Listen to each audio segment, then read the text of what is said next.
Que a graça e a paz do nosso Senhor Jesus esteja com todos vocês. Estamos iniciando mais um encontro com a palavra. Mas antes da nossa meditação, gostaria de pedir a você que curta e compartilhe este vídeo. Isso ajuda na divulgação do nosso canal da IPI do Rio Acima. E você que está nos assistindo e deseja nos visitar presencialmente, será muito bem-vindo. Nossos cultos são nas quartas, às 19h30 e aos domingos. 9h30 da manhã, Escola Bíblica Dominical, temos classes para crianças, jovens, adolescentes e adultos. E à noite temos nosso culto presencial às 19h30. Que Deus os abençoe. Olá, que a graça e a paz do nosso Senhor Jesus Cristo estejam com todos. É uma grande alegria poder recebê-los aqui em nosso canal para juntos meditarmos na Palavra de Deus. Nós estamos aprendendo a respeito do Sermão da Montanha, uma série de exposições e mensagens a qual Jesus proferiu para aquela multidão. E tem sido uma bênção as nossas meditações. E assim como eu, acredito que você também tem sido edificado pela Palavra de Deus. Em nosso encontro anterior, nós falamos a respeito da ira. E hoje, nós iremos falar a respeito do adultério. Por isso, quero convidá-lo para que neste momento abra sua Bíblia comigo no Evangelho de Jesus Cristo, conforme escreveu Mateus, no capítulo de número 5, nos versículos de 27 a 30. Mateus, capítulo 5, versículos de 27 a 30.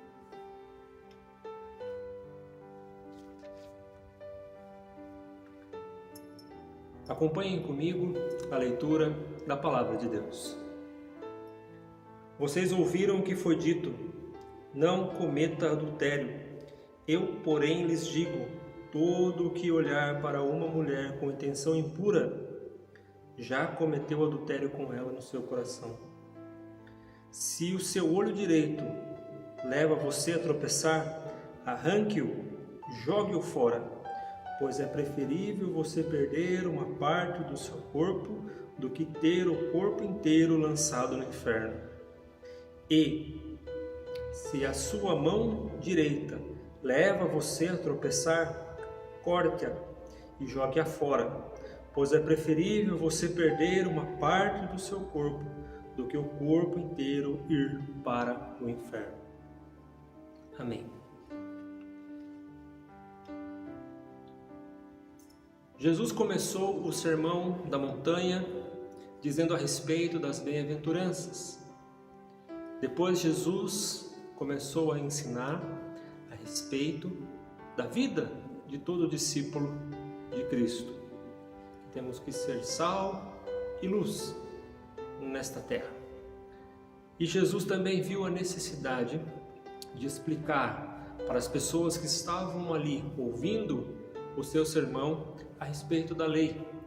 Então Jesus começa dizendo para esclarecer aquelas pessoas que achavam que Cristo estava pregando contra a lei de Deus. E ele começa dizendo que ele não veio revogar a lei, mas ele veio cumprir a lei. E ele veio ensinar o verdadeiro significado da lei. No nosso encontro anterior, nós aprendemos a respeito da ira, o qual Jesus introduziu o mandamento, o 6º mandamento, não matarás. E ele ali ampliou o sentido deste mandamento, ele potencializou aquilo que muitas pessoas não conseguiam enxergar, muito por causa da sua ignorância e outros por causa da sua frieza espiritual. E agora, Jesus, assim, dando sequência, ele agora começa a falar a respeito do adultério. Este é um assunto muito delicado, este é um assunto muito difícil de ser tratado. Porém, as Escrituras deixam bem claro que o nosso Senhor Jesus Cristo e a sua lei é contra a prática do adultério.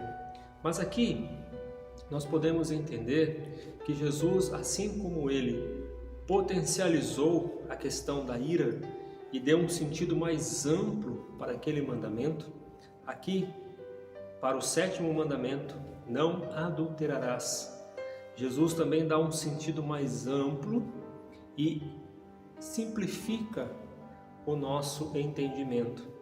Para aqueles que achavam que viver na graça é melhor do que viver na lei, porque a lei ela traz um jugo pesado e a graça ela nos traz a sensação de que nós não temos deveres para cumprir em nossa vida espiritual.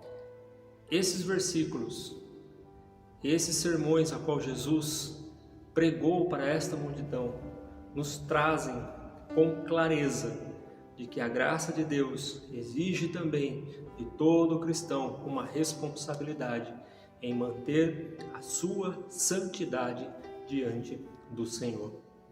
Como Jesus mesmo disse, ele não veio revogar a lei, mas cumpri-la. No versículo de número 27, Jesus diz que todo aquele que olhar com outras intenções para uma mulher, em seu coração ele já adulterou com ela. Quando Jesus fala nesse sentido, ele não se refere que o adultério ou o desejo sexual seja único e exclusivamente do sexo masculino.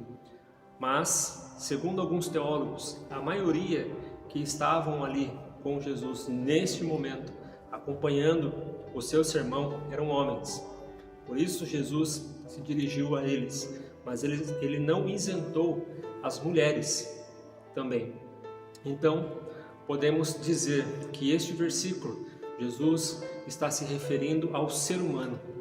Todo ser humano que olhar para outra pessoa, para outro ser humano e sentir um desejo impuro por aquela pessoa, sendo ele casado ou casada, em seu coração ele já cometeu o adultério. Parece que Jesus está sendo radical com essas palavras, mas na verdade Jesus está querendo dar uma ênfase maior em nossos pensamentos, em nossas ações. Por quê?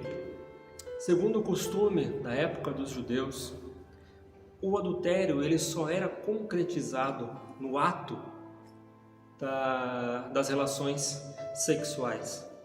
Então, o judeu ele entendia que se o homem sentisse atração por outra mulher, se a mulher sentisse atração por outro homem, sendo ambos casados, não seria classificado como adultério se ele não concretizasse o ato.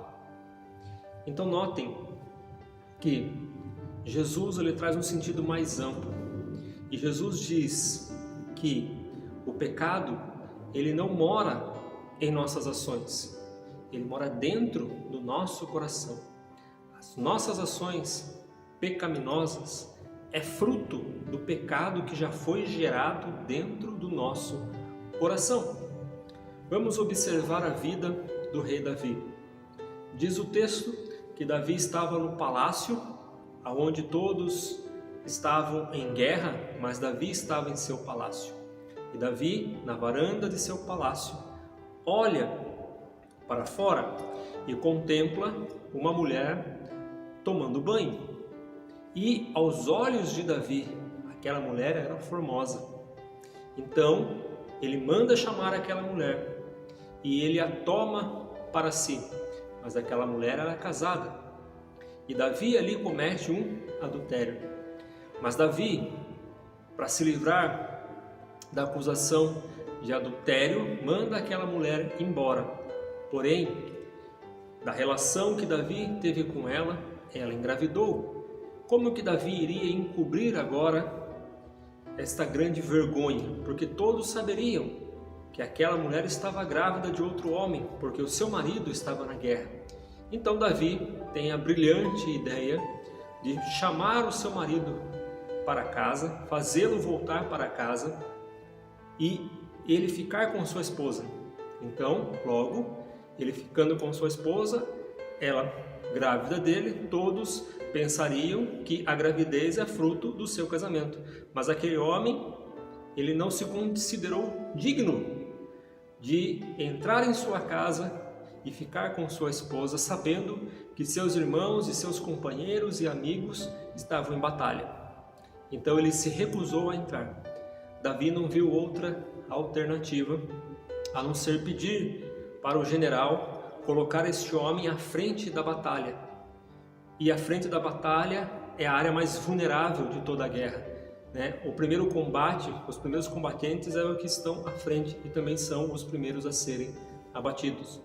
E este homem foi morto em guerra. Logo, Davi agora poderia se casar com essa mulher, porque agora ela era uma viúva. E o seu erro, o seu pecado, ninguém descobriria. Mas nós conhecemos a história de que Deus usou o profeta Natã e revelou o pecado para Davi. Mas o que eu quero que os irmãos entendam, que o ato de Davi fazer todas essas coisas, o adultério, a mentira, o homicídio, ele gerou do fruto da cobiça em seu coração. Primeiro ele cobiçou, então ali dentro do seu coração foi gerado o adultério. Por isso que no versículo 28 Jesus diz: eu, porém, lhes digo que todo aquele que olhar para uma mulher com intenção impura já cometeu adultério com ela no seu coração, porque dentro do seu coração ele já pecou. Por isso Jesus deixa mais amplo a respeito deste pecado, porque muitos entendiam que era somente a prática, somente o ato, e Jesus diz que não. Se em seu coração você desejar e ter desejos impuros, dentro do seu coração você já pecou. E o que muitos tentam debater aqui a respeito da palavra adultério, que Jesus usou adultério e não usou fornicação, ou seja, Jesus estava isentando aquelas pessoas que estão solteiras ou que estão viúvas ou viúvos. Mas na verdade, o adultério aqui está relacionado a atos sexuais impuros. Ou seja, se você, casado ou casada, tem desejos impuros com outra pessoa, dentro do seu coração você já cometeu adultério. Se você, solteiro ou solteira, tiver desejos impuros por outra pessoa, dentro do seu coração você também já cometeu o pecado da fornicação, que tem a mesma relevância aqui. O que Jesus está querendo dizer? Que nós precisamos ser santos, não somente em nossas ações, mas dentro do nosso coração. O nosso coração precisa também caminhar em santidade. E Jesus diz no versículo 29, se seu olho direito leva você a tropeçar, arranque-o e jogue fora, pois é preferível você perder uma parte do seu corpo do que ter o corpo inteiro lançado no inferno. E se sua mão direita te leva a tropeçar, corte e a jogue fora, pois é preferível você perder uma parte do seu corpo do que o corpo inteiro ir para o inferno. Jesus não está dizendo aqui que nós devemos arrancar o nosso olho direito ou então cortar a nossa mão direita. Esse texto tem um sentido literal. O que Jesus está dizendo aqui é que nós devemos evitar situações que nos façam cair na tentação e no pecado. É isso o que Jesus está dizendo. Se seu olho direito, o olho direito é considerado o principal, é o que dá a visão principal para o ser humano, né? Então Jesus está dizendo aqui que aquilo que é essencial para você, aquilo que é importante para você, se ele te faz pecar, arranque-o fora.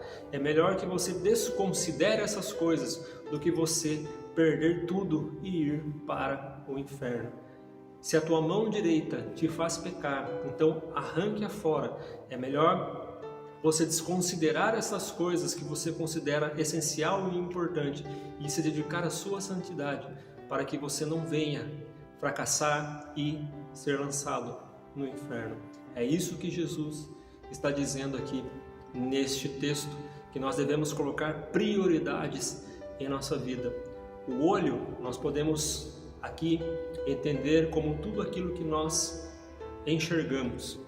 Por exemplo, se você não consegue assistir televisão sem ter pensamentos impuros, se você não consegue acessar o seu smartphone sem ter pensamentos impuros, se você não consegue acessar a internet sem ter pensamentos impuros, é melhor que você viva sem esses recursos, sem esse entretenimento, do que você ter todo o seu corpo contaminado pelo pecado. Se a tua mão direita, tudo aquilo que você almeja, que você deseja, se você não consegue ter controle pelos seus desejos, é melhor que você se afaste dessas coisas do que todo o seu corpo venha a ser contaminado pelo pecado. Eu acredito aqui e considero a confirmação do reverendo Augusto Nicodemos quando ele diz que Jesus não está falando a respeito de você olhar as coisas, mas com a intenção de você cobiçar, de você desejar de uma forma impura, de uma forma pecaminosa.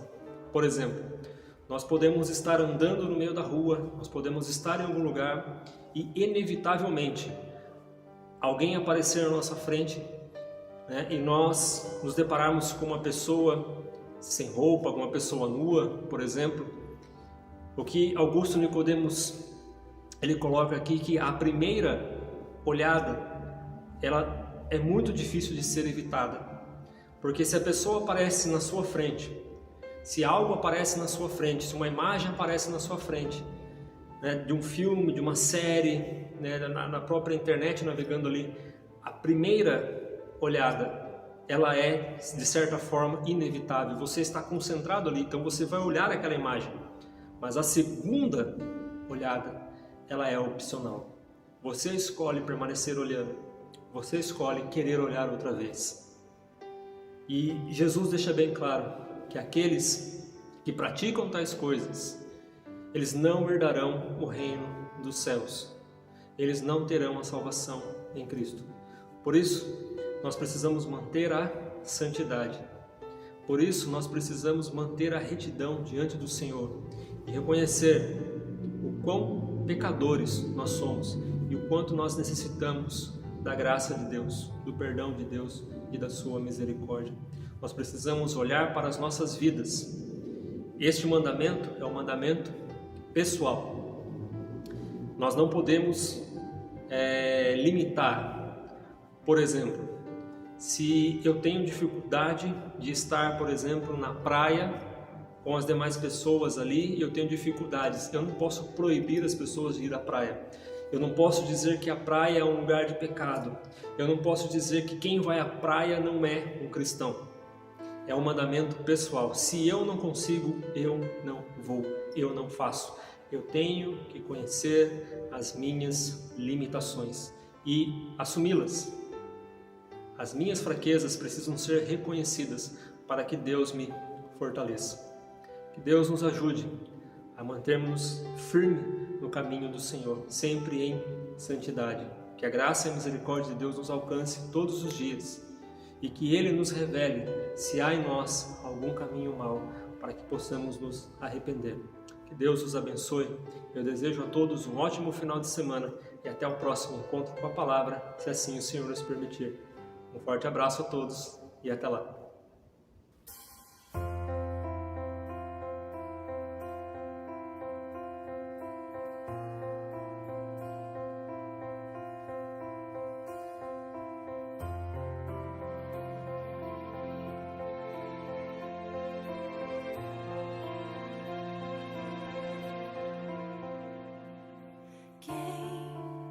Subirá ao monte do Senhor.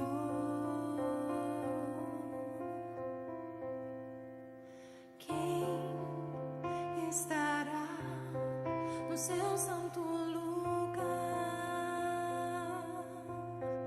Aquele que é limpo de mãos e puro de coração, este estará diante do Rei. Então santifica-me, purifica-me, eu quero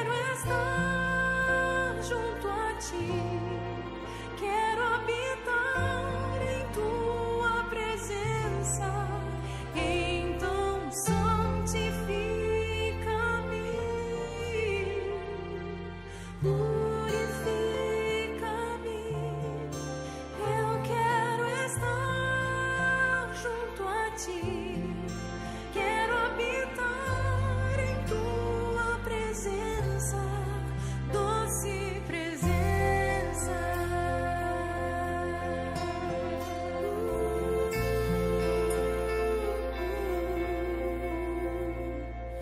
Quem subirá ao monte do Senhor?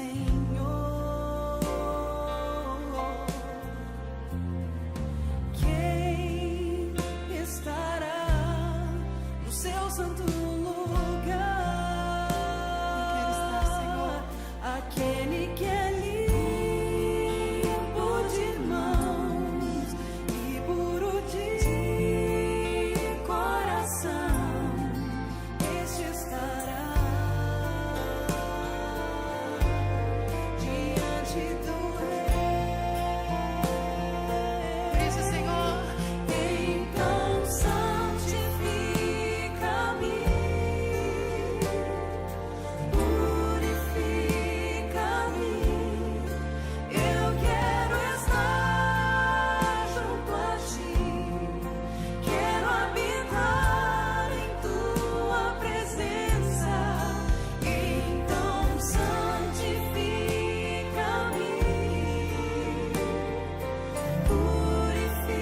purifica-me. Eu quero estar junto a ti, quero habitar em tua presença, doce presença, doce presença, junto a ti.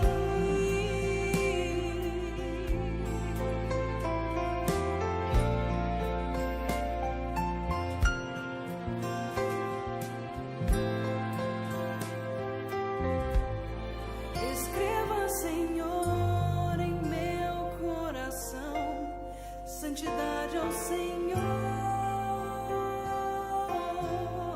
Escreva, Senhor, em meus pensamentos santidade ao Senhor.